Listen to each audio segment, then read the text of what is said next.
This is an aircraft. It is the Kawasaki Army Type 92 biplane fighter. It's one of the many airplanes that used a BMW engine, a big BMW engine. Now, when I say big, I'm not talking about a 6.3 liter V8 like we have these days. I'm referring to a crazy 46.95 liter V12 built by BMW during the First World War. This engine was called the BMW 6 and it made 750 horsepower at only 1700 rpm, and that's a huge power output for the time. Like I said, this engine was used in a lot of aircrafts over the years, but someone also came up with a frankly crazy idea, and it was to install this engine in a race car, giving birth to what we today call the Brutus.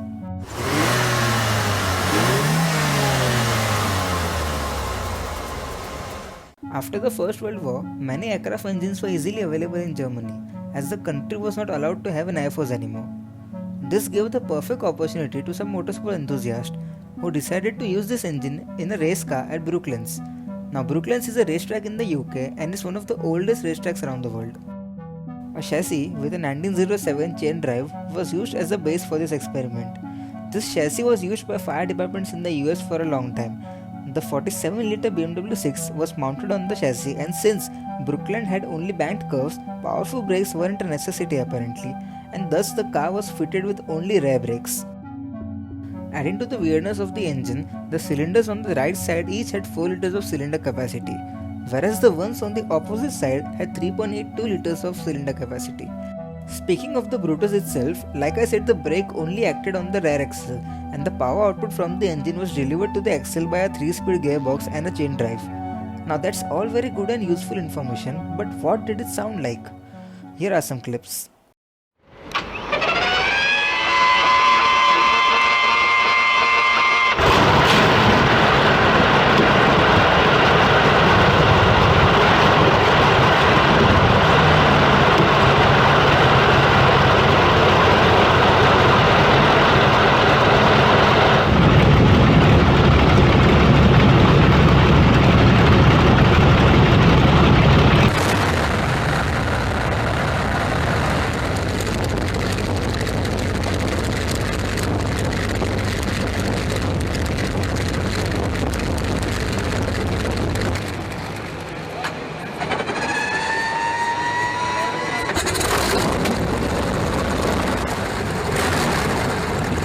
Speaking of safety, there was basically none. The driver just sat behind the engine, separated from heavy moving parts by only a metal grid. The driver was also directly exposed to the engine heat and any other leakages. Now, driving in a vulnerable position like this is not very encouraging for you to go very fast, right? But someone did. Roger Collins from Wales raced the Brutus at 200 kmph at the high-speed oval of Bosch test track at Boxburg. Apart from Roger, no one else has attempted to do this. I mean, why would anyone want to go this fast in a car that has no front brakes and has bicycle tires?